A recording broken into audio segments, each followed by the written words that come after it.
العلم والفضيلة، إنه إمامنا وشيخنا أبو أويس محمد بن الأمين أبو خبزة تغمده الله بواسع رحمته، وإنه والله لرزق عظيم وثلمة عظيمة في الإسلام، وذلك أن علماء الأمة هم نجوم الأمة التي يهتدى بها في ظلمات الجهل والضلال والزيغ والانحراف.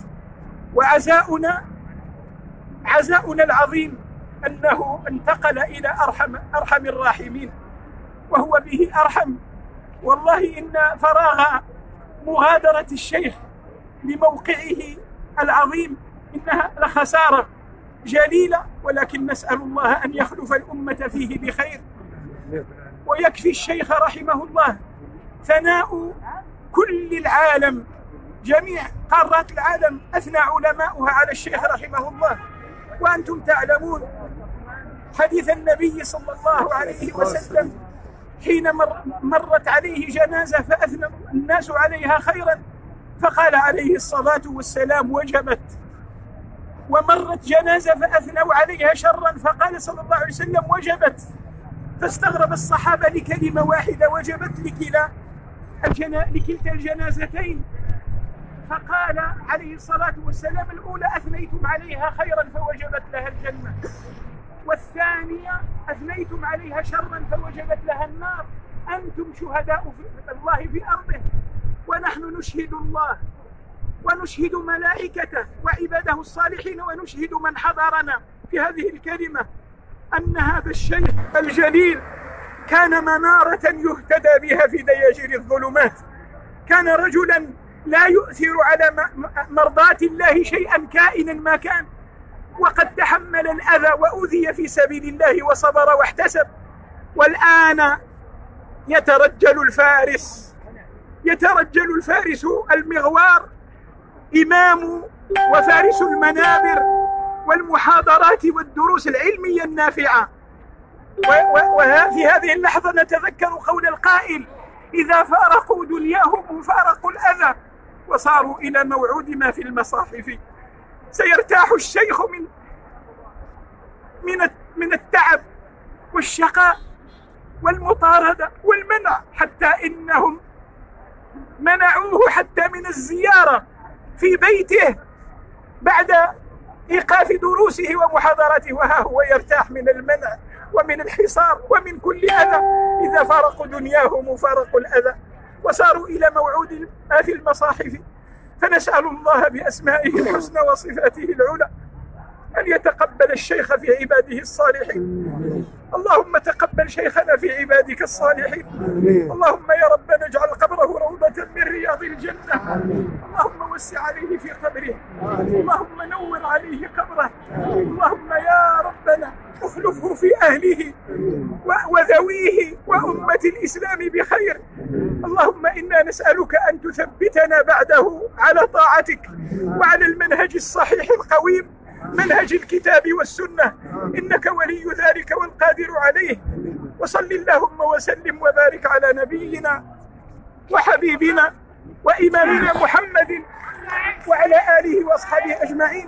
سبحان ربك رب العزة عما يصفون وسلام على المرسلين والحمد لله رب العالمين. كانت هذه كلمة الشيخ عبد الله المكناسي حفظه الله وجزاه الله عنا. لأن الشيخ أبو خبزة أنا كنت أحبه محبة خاصة، وكنت أحب أن أسمع له، وكثيرا ما استفدت منه، وهو شيخ الشيوخ. فالشيخ محمد بن الأمين بخبزة مش مجرد شيخ كبير وبس، لا، وإنما هو يعد من بقية المدارس الكبيرة في مدارس المحدثين، وهو شيخ الشيوخ. فالشيخ مات عن عمر 88 عام تقريبا، وما أعلم أحدا ممن بقي من مشايخنا في الحديث ممن هو معروف في أي دار من ديار المسلمين إلا وقد أخذ أو تعلم من سيد الشيخ محمد ابن الأمين بخبزة رحمه الله تعالى. فهذه ثلمة كبيرة قد أصيبت فيها الأمة، وثلمة كبيرة قد أصيب فيها طلبة الحديث. أسأل الله عز وجل أن يعوضنا خيرا. اللهم عوض الأمة خيرا. اللهم إني أسألك باسمك الأعظم الذي إذا دعيت به أجبت وإذا سئلت به أعطيت أن تجعل هذه الليلة أسعد ليالي سيد الشيخ محمد الأمين بخبزة يا رب العالمين. اللهم اجعل الليلة أسعد لياليه، اللهم اجعل الليلة أسعد لياليه، اللهم اجعل الليلة أسعد لياليه. اللهم إنه كان من أهل الفضل والخير والصلاح ولا نعلم عنه إلا خيرا، وقد نزل بك فاللهم ارفع درجته في عليين، اللهم ارفع درجته في عليين. اللهم اغفر له وارحمه وعافه واعف عنه وجاف الأرض عن جنبيه. اللهم أبدله دارا خيرا من داره وأهلا خيرا من أهله. اللهم ثبته عند السؤال، اللهم لقنه الحجة وحسن المقال. اللهم لا تحرمنا أجره ولا تفتنا بعده واغفر لنا وله. اللهم لا تحرمنا أجره ولا تفتنا بعده واغفر لنا وله. اللهم لا تحرمنا أجره ولا تفتنا بعده واغفر لنا وله. اللهم عوض الأمة خيرا في علمائها، اللهم عوض الأمة في علمائها، اللهم عوض الأمة في علمائها. اللهم ارحم شيوخنا وعلماءنا وذوي الفضل علينا. اللهم بارك لنا في من بقي من علمائنا وشيوخنا وذوي الفضل علينا برحمتك يا أرحم الراحمين. اللهم إني أسألك باسمك الأعظم الذي إذا دعيت به أجبت وإذا سئلت به أعطيت أن تغفر لسيدنا الشيخ محمد الأمين بخبزة يا رب العالمين. اللهم أمين يا رب العالمين. حقيقة الشيخ بخبزة هو كبير المقام وهو من الأكابر الكبار. طلب أن يسلكوا مسلك هؤلاء الأخيار. طريق طويلة شوية وصعيبة شوية، ولكن وراها الفتح الكبير في الدنيا وفي الآخرة. يجب أن يسلك الطلبة الأخيار، ماشي اللي غوتوا عليه وعطاو رقيي تم داخل راكع، لوح عليه رقيته، لوح عليه الطاكسي ديالو، نعيشوا بالخبز والزيت لا لقيناه. هكذا كان سلف الأمة وإمتها ليرفع الله شأنهم. ملي ولاو العلماء أهل دنيا كيتسابقوا على الدنيا ويحبون الدنيا ويعاركون على الحق. اش هضرك تقول؟ اش كدير؟ بزاف عملي في هذا الشيء. لما يولوا العلماء يقفون في وجه الحق واهله مقابل ماذا؟ اشتروا به ثمنا قليلا. شي لو اخذ مال قارون لكان قليلا. ماذا يساوي هذا بالقياس الموضع صوت في الجنة خير من الدنيا وما فيها.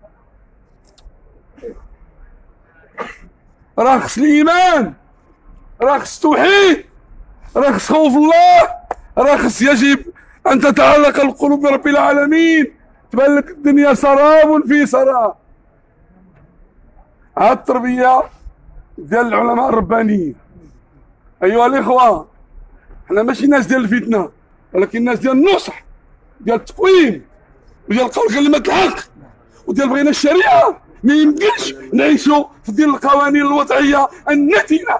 بغيناش شريعة رب العالمين، بغينا الكتاب يحكي فينا، بغينا الحق الذي بعث الله به نبيه محمد صلى الله عليه وسلم. وكان عطوا هذا الشيء الحجة والبيان والدليل المقنع. احنا ماشي ناس ديال الفتنة، ولكن ماشي ناس ديال بوسان الصبابط ابدا، باش يبقى عندنا التوازن. فيجب ان نتمسك بديننا اولا، وان ننشره ونتوكلوا على الله ونتغير من البذره. خلي الله عز وجل ينميها وغادا تعطي واحد الثمار عظيمه، وغادي يكونوا واحد العشرة اللي غادي يجيو وهم خير أهل الأرض. فرسان حديث طويل صحيح، حديث الملحمة وحديث النصر ديال أهل التوحيد وهزيمة أهل الباطل، وهذا اليوم آتي لا محالة. وهذا الكراكيس أكي يعذبوا رؤوسهم، فسينفقونها ثم تكون عليهم حسرة ثم يغلبون. لا إله إلا الله محمد رسول الله. إنا لله وإنا إليه راجعون. اللهم اغفر له وارحمه. آمين. اللهم عافيه واعف عنه. آمين. اللهم وسع مدخله. آمين. اللهم اكرم نزله. آمين. اللهم اغسله بالماء والثلج والبرد. آمين. اللهم انقيه من الخطايا آمين. كما نقضت اولاد من الدنس. آمين. اللهم تقبل احسانه. آمين. اللهم تجاوز عن اساءته. آمين. اللهم ابدله طار خير من طاره. آمين. وارخ من اهله. آمين. اللهم ارزق اهله وارزق اولاده وارزق احبابه وارزق تلامذته الصبر. آمين. اللهم ارزقهم الصبر. آمين. اللهم اجعل فيهم الخير. آمين. واجعل فيهم البركه. آمين. اللهم اجعله درسا لنا. الرحمن الرحيم. كما تشاهدون وفود بشرية كبيرة وكبيرة جدا من كل شوارع مدينة تطوان في اتباع جنازة العلامة الشيخ محمد بخبز الحسني رحمه الله. جميع الشوارع تصب في شارع الجزائر للالتحاق بجنازة المرحوم العلامة محمد بخبزة. وكما وفود من هذه الشارع ووفود أخرى من هذه ووفود أخرى من هذه الشارع. الله ينورك. ما تساعدش من فوق. سير مشى سير مشى سير مشى. جميع الشوارع مملوءة عن آخرها في مدينة تطوان يتبعون جنازة المرحوم الشيخ العلامة المحدث محمد بخبز الحسني رحمه الله.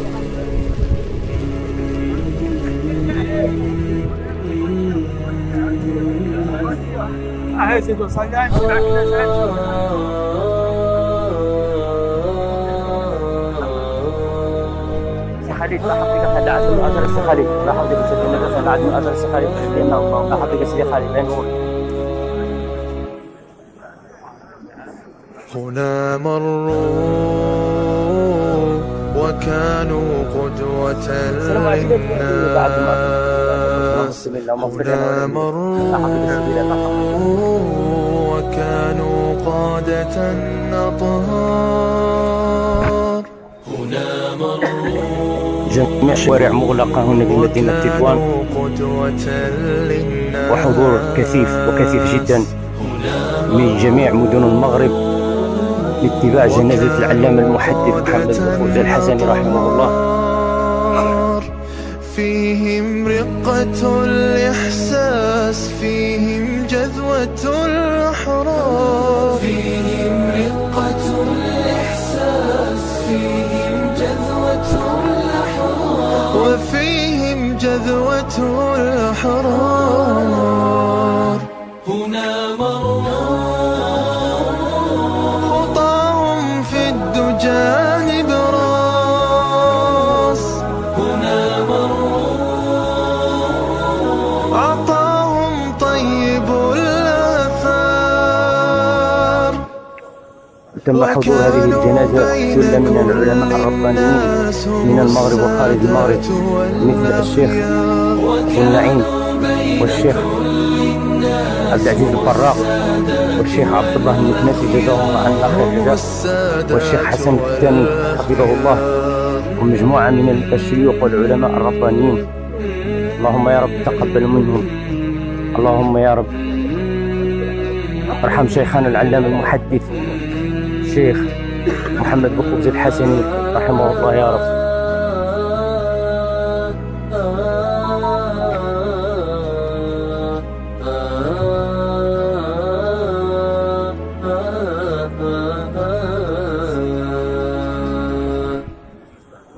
متى نصحو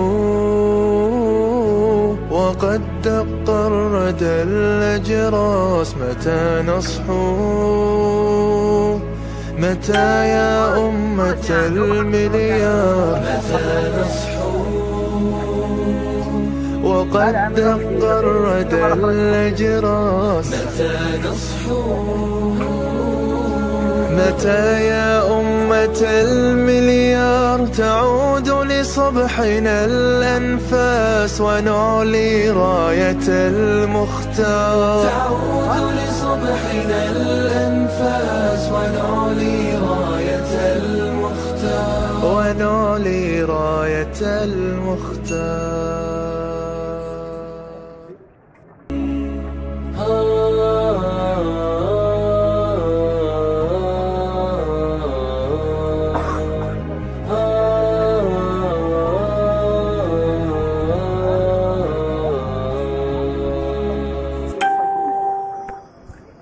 هنا مروا وكانوا قدوة للناس. هنا مروا وكانوا قادة أطهار. هنا مروا وكانوا قدوة للناس. هنا مروا وكانوا قادة أطهار. فيهم رقة الإحساس، فيهم جذوة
أنا كان من الأرشيف أخياتي.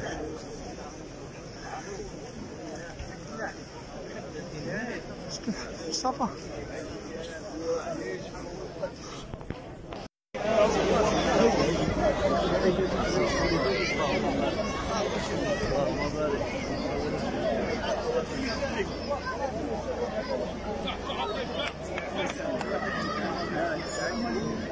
المشكلة هذه تجلس مدينة قديمة، عطاونا هاد الباساج مدينة قديمة ما يمكنش. هذاك السيد مشى للباب الأخرى.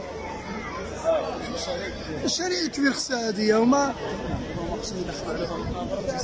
هادشي.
سبحان الله، ما كاينش بحال النظام.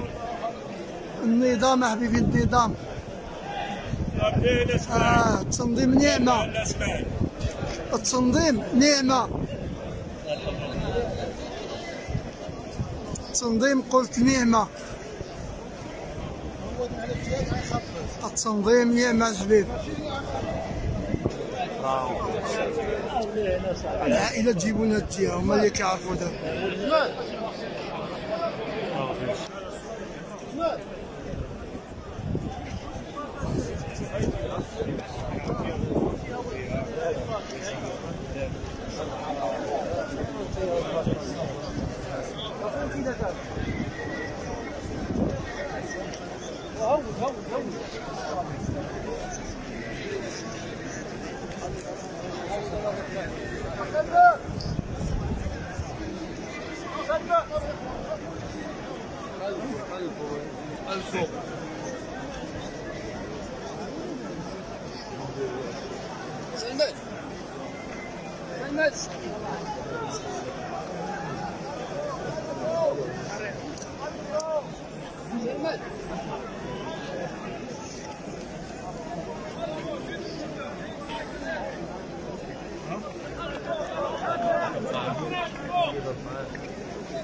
اذكر الله صاحبي شنو هاد المصيبه شنو هاد المصيبه لا حول الشيخ ما يبغيش ياتي هذا ياك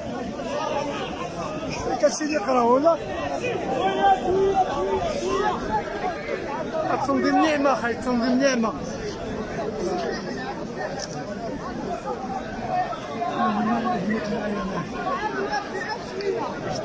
تنظيم نعمه تنظيم نعمه يا والله كيفاش يبقى تنظيم النظام النظام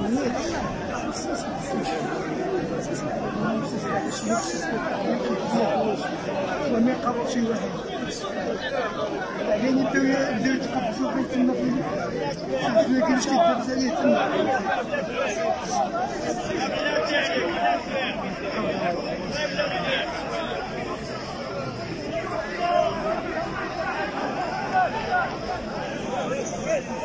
اللهم اغفر له وارحمه واكرم نزله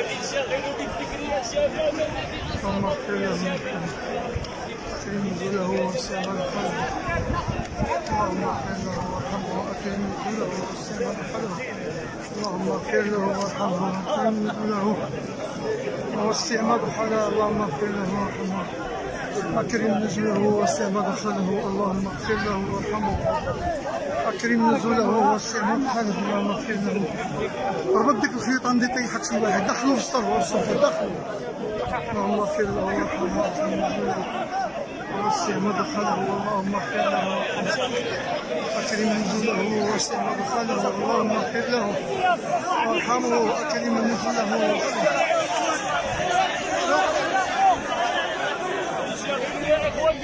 اللهم اغفر له